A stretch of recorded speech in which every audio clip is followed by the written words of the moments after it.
With ES6 we can write arrow functions. These arrow functions are a bit different than regular functions. Okay, so let's begin by writing a simple regular function, and then we will try to convert it to arrow function, and we will learn more about arrow functions. Okay, so let's begin by writing a simple function. I'm going to call it greeting,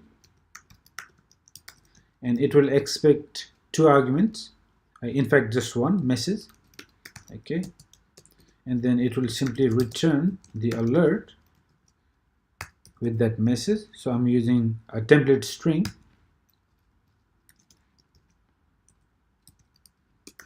message, and we can write everyone. Okay,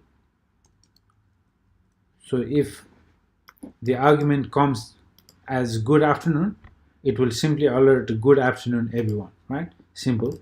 Now let's invoke this function. Let's give the argument of, let's say, good morning. Let's give it a try in the browser. Good morning everyone. So it works as expected. Now this function can be written in one line using arrow function. Okay, so let's do that. First let me assign it to a variable, greeting, and then arrow functions are like anonymous function without a name, right?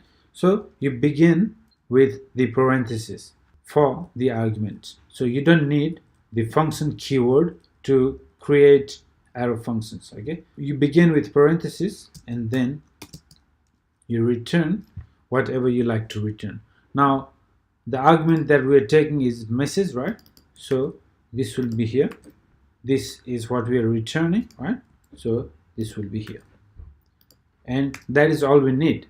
So this function can be written using arrow function in one line, like so. Now if it is just one argument, you don't even need the parentheses. What if you have more than one argument? So in that case you would need the parentheses, and then you would add more arguments. But if it is just one argument, you don't need the parentheses. Now you also must have noticed that we are not using the return keyword here.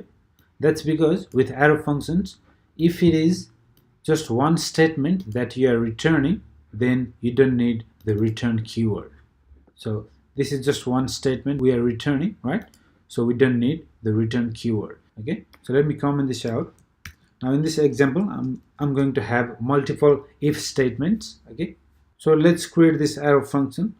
Let's assign it to a variable, create blog.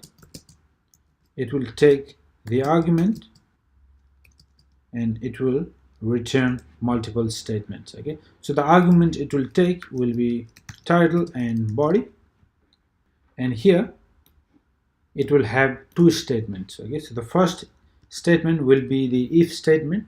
It will check if there is no title. Okay, so if there is no title, we want to throw an error.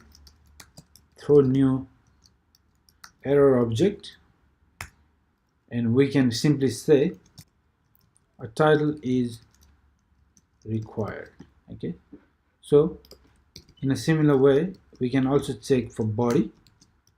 So if the body is not there, then we can also throw new error. Body can't be empty. If we get title, if we get body as well, then we can return the blog. Okay, so return, and I'm going to use the template string. Okay, so return title dash body. Okay, now let's invoke this function, create blog. Let's try it like so without title and body. Let's see what we get. Refresh. As you can see, a title is required, so obviously that works. But let's say if we give the title and let's give the blog body as well.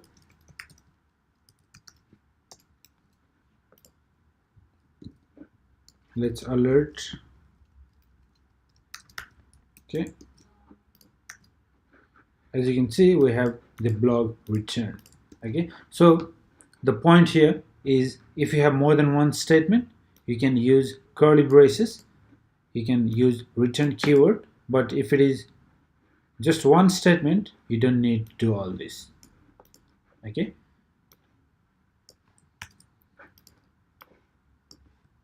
So this is how you write arrow function in ES6.